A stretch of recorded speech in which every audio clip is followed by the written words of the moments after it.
Perniagaan dalam talian semakin maju? Apakah kelebihan perniagaan dalam talian? Assalamualaikum warahmatullahi wabarakatuh dan salam sejahtera saya ucapkan kepada Puan Rahaiza dan rakan-rakan sekalian.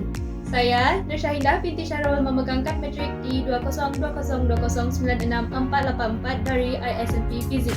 Pada hari ini, saya ingin berkongsi mengenai sebuah topik iaitu manfaat perniagaan dalam talian. Meskipun tempoh pelaksanaan Perintah Kawalan Pergerakan PKP telah menyaksikan beberapa aktiviti ekonomi lumpuh, ramai usahawan baru melihat keadaan ini sebagai satu peluang untuk memulakan perniagaan dan menerapkan strategi baru. Berdasarkan laporan berita pada bulan Jun 2020, aktiviti perniagaan dalam talian telah meningkat sebanyak 28.9%. Perniagaan dalam talian merupakan salah satu aktiviti perniagaan yang melibatkan teknologi canggih atau dikenali sebagai e-dagang, iaitu melakukan urusan jual beli antara peniaga dalam internet. Mari kita telusuri manfaat perniagaan dalam talian terhadap peniaga. Manfaat perniagaan dalam talian yang pertama ialah modal yang rendah. Keperluan asas yang diperlukan ialah capaian internet. Kos untuk memulakan sesebuah perniagaan konvensional biasanya memerlukan kos yang tinggi.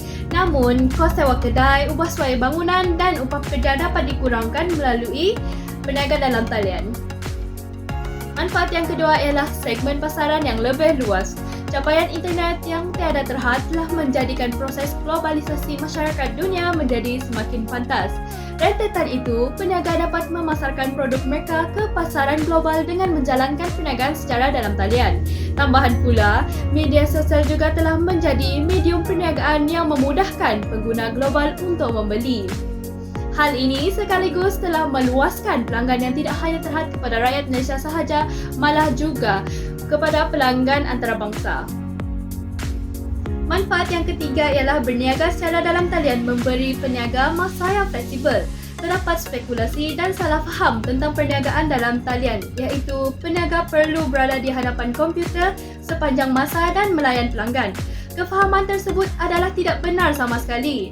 Dengan peralatan dan perisian yang canggih pada zaman ini, peniaga boleh menjadualkan promosi mereka di internet tanpa peniaga tersebut perlu menghadap komputer sepanjang hari. Tuntasnya, pelbagai manfaat yang boleh dinikmati hasil perniagaan dalam talian.